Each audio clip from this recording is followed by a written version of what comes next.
Saya melihat beberapa tokoh dalam bidang WMD ini daripada universiti, daripada institut kajian mereka antarabangsa dan juga daripada organisasi yang melakukan pemantauan memperlihatkan bahawa jika resolusi 1540 ini tidak dilaksanakan, terlalu banyak implikasi yang akan berlaku. Dan kita melihat beberapa kumpulan pengganas sebelum wujudnya AS, ISIL dan ISIS. Ya. Perkara yang sama telah juga diusahakan oleh pihak mereka, dan saya amat khawatir sebenarnya, dan menyebabkan Malaysia mempunyai pendirian sebagai Presiden Majlis Keselamatan ketika itu untuk melihat secara holistik bagaimanakah penyelesaian menyeluruh dapat dilakukan. Sebab jika state actor atau pelaku-pelaku negara yang mempunyai senjata pemusnah ini boleh mematuhi resolusi berkenaan, ianya akan ditentukan oleh Majlis Keselamatan. Tetapi bagaimana yang non-state actors, dan mereka tidak ikut undang-undang dan mereka tidak akan pernah mematuhi resolusi itu, dan ini menjadi kekhawatiran. Dan dalam soal ini data-data yang kita perolehi, sumber-sumber maklumat risetkan dapat kita kongsikan bersama di perkara antarabangsa, bukan hanya sekadar Interpol, tetapi beberapa organisasi risikan yang lain di mana perkongsian bahan risikan cukup penting kerana tindakan-tindakan yang terlewat akan menyebabkan pemusnahan secara yang melata, dan ini harus dielakkan oleh dunia keseluruhan. Dalam kata sedemikian, kita lihat kerjasama itu melewati batas keselamatan, tetapi dalam konteks perkongsian data, dan itu mungkin terkeluar daripada parameter Majlis Keselamatan.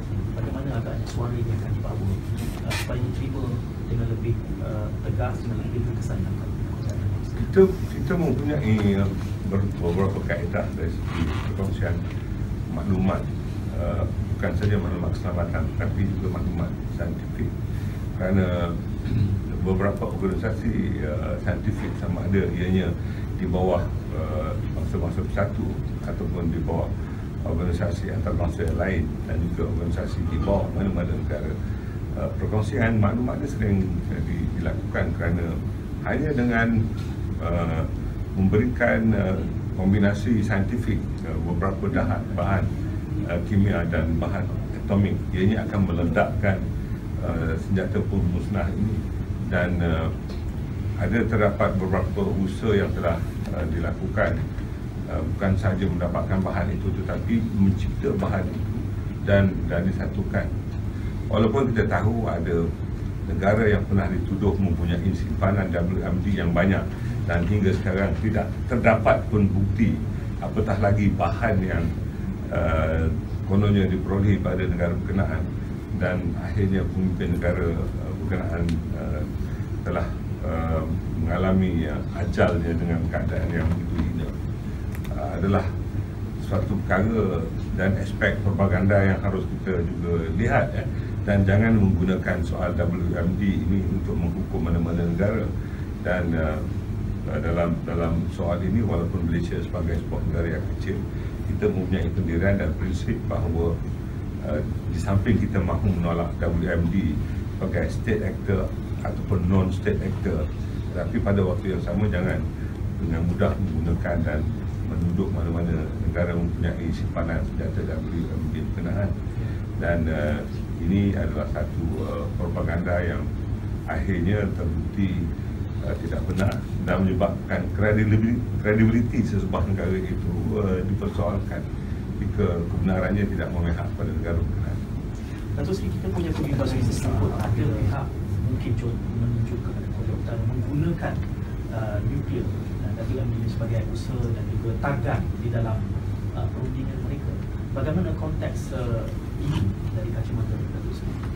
Korea Utara daripada zaman Kim Il-sung memang menggunakan senjata nuklear ini sebagai WMD, senjata pemusnah yang digunakan sebagai bargaining power untuk menentukan bahawa tidak ada gugatan daripada pihak yang menggunakan pengkalannya daripada selatan atau daripada mana-mana sudut untuk menyerang negara berkenaan. Dan jika ini berlaku, ianya bukan hanya mewakili seluruh semenanjung Korea, tetapi ianya akan melibatkan satu kawasan ataupun footprint yang agak jauh, ya. Dan saya fikir masih ada jalan untuk merundingi pihak Korea, kerana ada negara-negara besar yang rapat dengan negara Korea Utara, dan saya fikir samping mereka tidak mengikuti resolusi 1540, tapi pada waktu yang sama dari segi hubungan diplomatik dan langkah-langkah diplomasi, kita masih boleh melakukan usaha untuk menyekat daripada perembakan WMD ini untuk digunakan oleh negara berkenaan.